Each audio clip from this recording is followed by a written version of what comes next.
The Rhythm Section is a 2020 action film starring Blake Lively, Jude Law, and Sterling K. Brown. And the movie's about a woman, Stephanie, played by Blake Lively, that has lost her entire family in a plane crash. Come to find out, the plane was blown up, so it becomes a tale of violent revenge.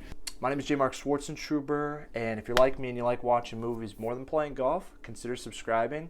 Joining this community here. Now, I went to go see this movie last night, which was a Monday night, and I walked into the theater and I was the only one there. So I had the whole theater to myself, and after watching the movie, I was like, oh, you know, the 30 or 40 people that didn't show up didn't miss out on a whole lot. They probably were all seeing 1917, which is what I wanted to watch again. But instead I watched The Rhythm Method. There's a car chase sequence that is actually pretty impressive, I felt like. The way that it was shot, it's supposed to be like one take, and you're in the car with Blake Lively and it never cuts out of the car. I thought that was pretty cool. That was probably my favorite part of the movie, was that car chase sequence. But other than that, I thought the movie was just kind of meh. I thought it was just pretty mediocre. You can tell that one of the big inspirations for this movie was the Bourne films.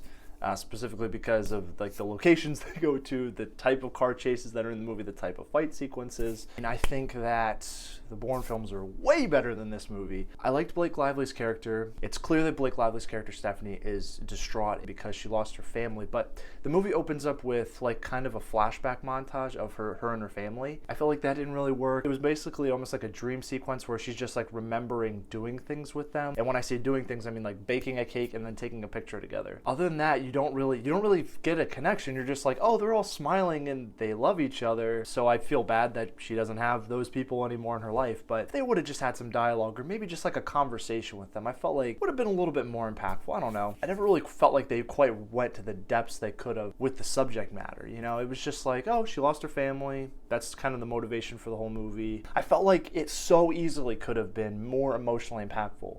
Like I said, with the subject matter, with what her character went through.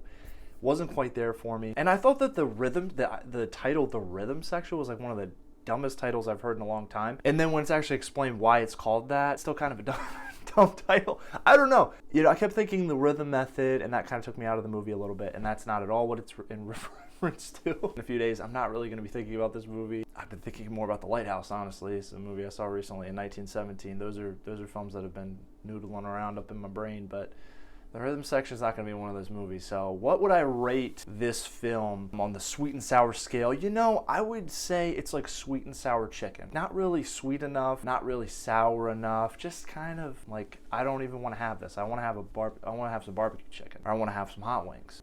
What is this sweet and sour crap? You know, that's kind of where I was at with it. You know, again, if you're interested in the actors and actresses, if you're like even remotely interested in like the trailer, watch it, but you really don't have to go run out and see it in theaters. And just watch it when it's out on DVD, save some money. And check out my review on The Gentleman. Just posted that a few days ago. Thanks again for watching. I'll see you guys in the next video. Bye-bye.